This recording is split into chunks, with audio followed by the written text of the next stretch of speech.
परिचित करवाया जाएगा। बहुत बहुत स्वागत है सर हमारे परिवार में आपका।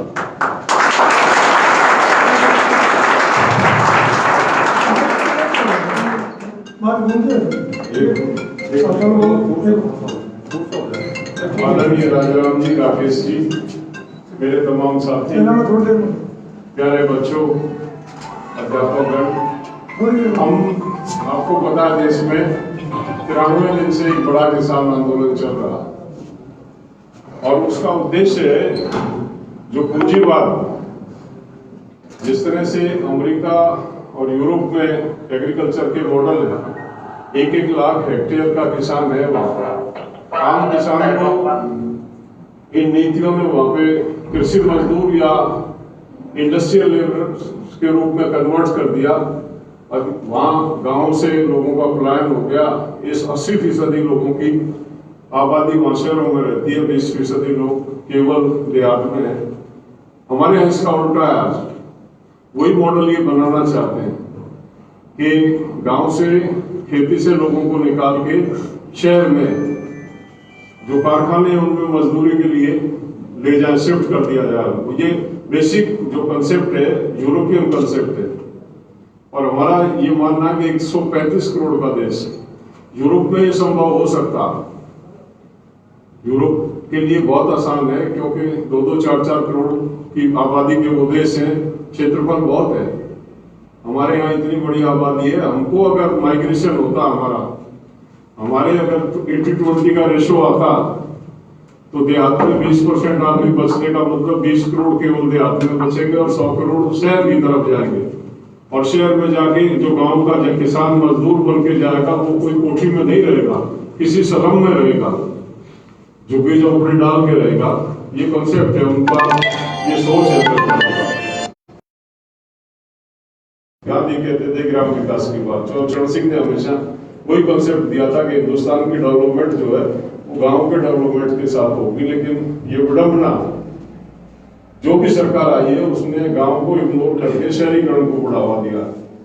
मैं बधाई देता हूँ राजाराम जी और मील परिवार को खासतौर पे, जिन्होंने इतने इंटीरियर में एक ये संस्था दी।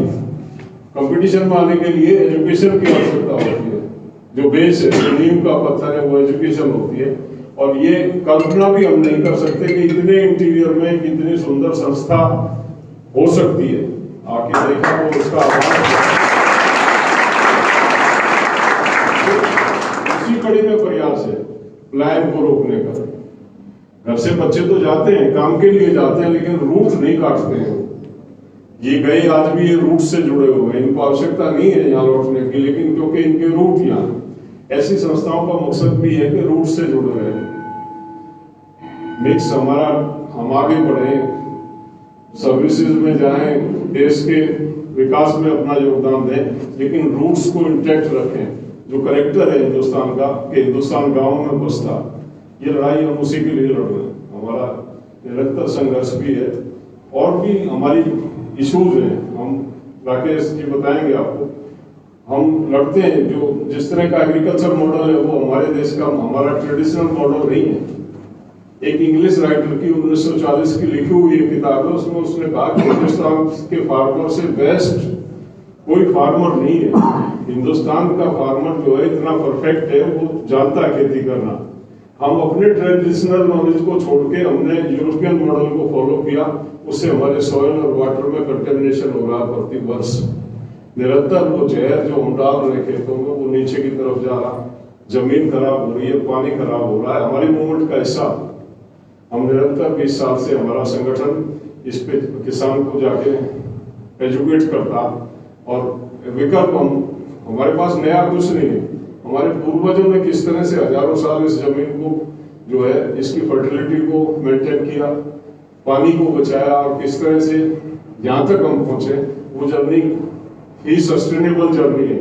उसको रिवाइव करने का जो हम काम कर रहे हैं वो उस मिशन में लगे। आप नौजवान लोग पढ़ के निश्चित तौर पे आप आगे जाओगे, एक सिस्टम में जाओगे जो डिसीजन मेकिंग सिस्टम है, जो डिफेक्टिव सिस्टम है, जो यूरोप और अमेरिका से मोटिवेटेड सिस्टम है, से शुद्ध। आज सबसे बड़ा एक्सपेंडिचर जो है मेरे राजाराम जी हैं, हमारे अनुभव में 1% भी हमारा मेडिकल का एक्सपेंडिचर नहीं होता था साल में। आज 70% एक्सपेंडिचर जो है वो मेडिकल में हो रहा है। जितना हम कमाते हैं उसका 70%, और कुछ बीमारियां तो ऐसी हैं जो 100% को ले जाती है घर की रखने को। ये सिर्फ और सिर्फ एग्रीकल्चर के डिफेक्टिव मॉडल की वजह से हो रहा है, क्योंकि कंटेमिनेट हो गया हमारा अनाज, हमारी सब्जियां, हमारा दूध। तो ये हमारे मूवमेंट का, ये भी हमारे मूवमेंट का हिस्सा। आप लोग इस विषय में पढ़ने के साथ साथ इस विषय में भी सोचें कि देश को कौन लोग किस तरह की दिशा में ले जाना चाह रहे हैं, उनकी इंटेंशन क्या, उनका पर्पज क्या। मतलब हमको जो ये बड़े बड़े एडवर्टाइजमेंट और फोबिया और बनाते, कोई नींबू पानी की प्रमोट नहीं करता, कोई घर की हमारी छाछ और लस्सी का कोई प्रमोशन नहीं करता, पेप्सी का प्रमोशन करते हैं, जो सर्टिफाइड जो है टॉयलेट क्लीनर का सबसे बेस्ट काम करती है, जो जिसमें इतने केमिकल हैं कि कहीं भी डाल दो, जिसमें ऐसे केमिकल है कुछ भी डाल दो सड़ जाता, गल जाता, उसका प्रमोशन अरबों रुपए लगा के करते हैं। हम लोग मीडिया से प्रभावित हैं, खासतौर पर युवा पीढ़ी मीडिया से बहुत प्रभावित होती है। किसी भी चीज पे आप मिस के मत करो, डीप जाओ, उसका एनालिसिस करो कि इनकी इंटेंशन क्या है इस ऐड की। ऐड से प्रभावित मत हो कभी भी। जो ये आज जो जमाना चला हुआ, जो भी बिजनेस, जो ये लोग जो है पूंजीवाद जो है, वो एडवर्टाइजमेंट से बच्चों के दिमाग पे कब्जा करता है, टीवी और मीडिया के माध्यम से। आप विश्लेषण करो, कहीं ये इनकी इंटेंशन गलत तो नहीं, हमको गलत तो नहीं ले जा रहा। एक राह मिलेगी आपको, एक रास्ता मिलेगा, और आप एक अच्छे नागरिक के तौर पे खुद तो तरक्की करोगे और एस्टेब्लिश होगे, लेकिन इस प्लेनेट को, जो कुदरत का एक महान तोहफा है हमारे पास, जिसकी वजह से हमारा वजूद है, इस प्लेनेट को डिस्ट्रॉय होने से भी आप बचाओगे। ये मेरा सोच है, ऐसा मैं महसूस करता हूँ। मेरी कामना है कि आप भी इन चीजों पे विचार करके अपने अच्छे से पढ़ो, और पढ़ो वो तो है ही है, लेकिन हटके सोचना भी शुरू करो कि हमारे पूर्वजों ने किस मेहनत से, ये जमीनें ऐसी नहीं थी जैसी है, इस पे खून पसीना लगा के उन्होंने इसको डेवलप किया था। हमको इससे बेहतर बनाना था कि हम इसके केयर टेकर हैं, मालिक नहीं। ये हमारे पूर्वजों ने हमें ट्रांसफर की थी केवल इसलिए कि हम अपने नेक्स्ट जनरेशन को इसको इंटैक्ट देके जाए, जैसी दी थी वैसी, इसको डिस्ट्रॉय ना करें, डिस्टर्ब ना करें। इस सोच के साथ आप आगे बढ़ो, निश्चित तौर पे हम कुछ कर पाएंगे इस देश और समाज के लिए। इसी कामना के साथ हम सब लोग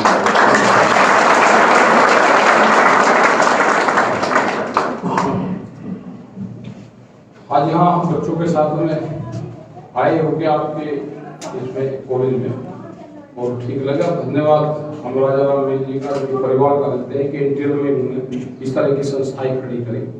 और युद्धवीर सिंह ने बहुत चीजें आपको बताई, तो दो तीन चीजें अब है कि वो आपको ग्रामीण पृष्ठभूमि से सीखना पड़ेगा, जो हमारे पूर्वज है उनसे सीखना पड़ेगा।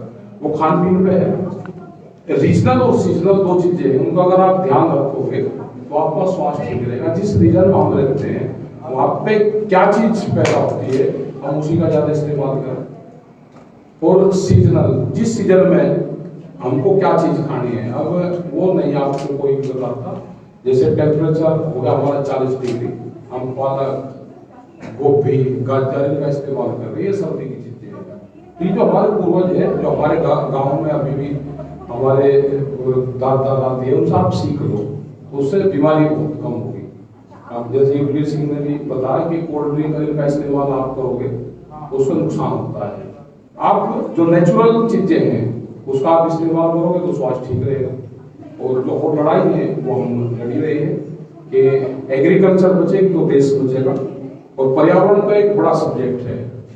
हम बच्चों से चाहेंगे कि आप जब भी यहाँ पे जिसका भी एडमिशन यहाँ पे होता है, ये मेरा यहाँ पे कमेटी से है कि एक बच्चे को एक पेड़ जरूर दे दो, गांव में दे दे, वो अपने गांव में लगवाओ, स्कूल में लगवाओ, उसको मोटिवेट करें कि एक पेड़ आपको लगाना है, उसको सुरक्षित करना है।